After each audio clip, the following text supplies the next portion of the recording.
तो कैसे हो सब। आज हम कक्षा 8 हिंदी के महत्वपूर्ण प्रश्न को हल करेंगे, जिसको हम प्रश्न बैंक नाम दे रहे हैं। इस प्रश्न बैंक में हम 20 प्रश्नों को देखेंगे, जो वस्तुनिष्ठ प्रश्न होंगे, परीक्षा की दृष्टि से अत्यंत महत्वपूर्ण होंगे। पहला प्रश्न है, बाज ने किसके लिए अपने प्राणों का बलिदान दिया? तो इसका उत्तर होगा आकाश की शून्यता के लिए।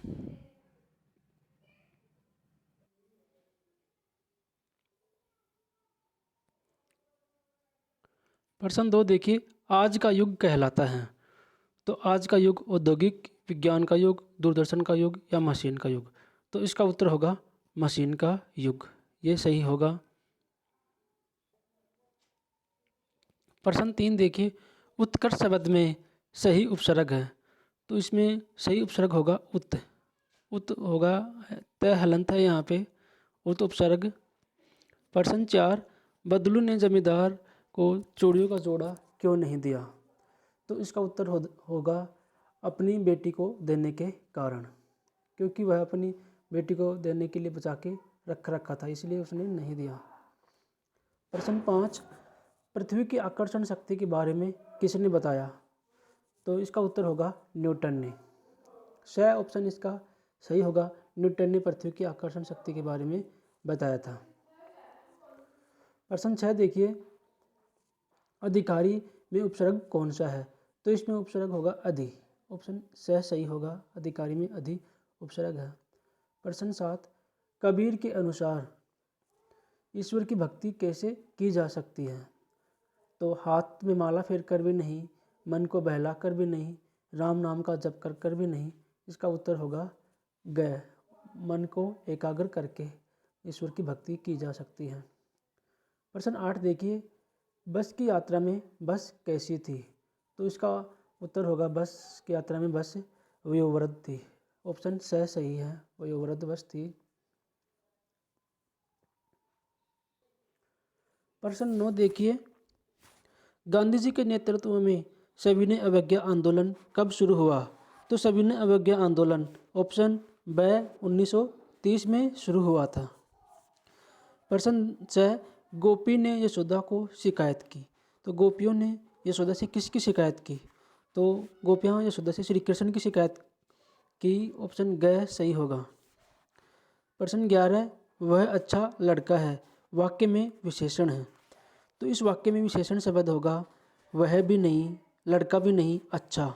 इसमें ऑप्शन ग सही होगा, अच्छा शब्द, अच्छा विशेषण शब्द है यहाँ पे। प्रश्न 12, दीवाने संसार से संबंध रखते हैं। तो इसका उत्तर होगा आत्मीयता का, स्नेह का, कटुता का, समान भाव का।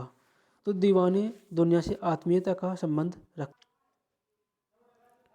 दीवाने संसार से समान भाव का संबंध रखते हैं। वो कहते हैं कि हम सुख दुख में समान भाव से रहते हैं।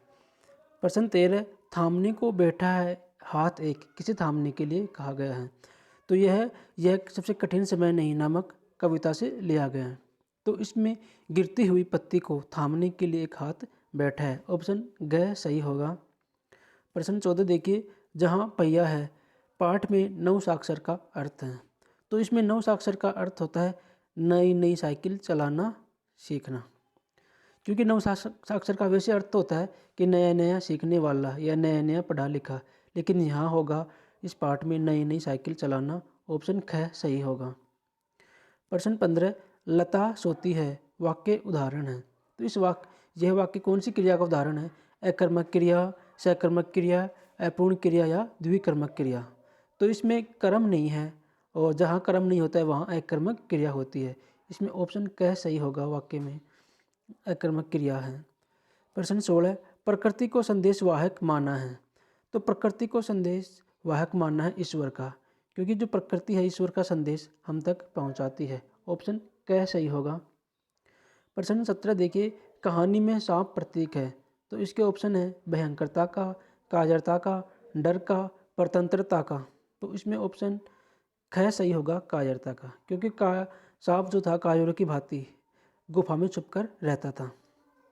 प्रश्न 18, निम्नलिखित में किस शब्द में अ उपसर्ग नहीं लगा है? तो इसमें अकथ में भी अ है, अभेद में भी अ है, अचूक में भी अ है।